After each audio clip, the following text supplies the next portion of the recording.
وأخيرا نهاية مباراة النهائية بين المنتخب المغربي والمنتخب الأردني. مباراة ولا في الأحلام، مباراة روعة، مباراة تستحق نهائي كأس العرب بشكل عام.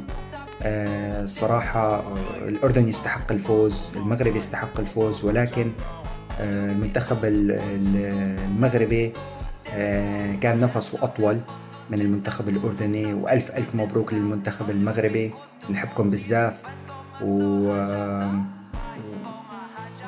أوفر وهارد لك للمنتخب الأردني. المنتخب الأردني قدم كرة هجومية خيالية، دفاع منظم، ولكن المنتخب المغربي بالخبرة استحق الفوز باللقب. هذا هو اللقب الثاني للمنتخب المغربي. ألف ألف مبروك للمنتخب المغربي، وبالتوفيق لكلا المنتخبين في كأس العالم.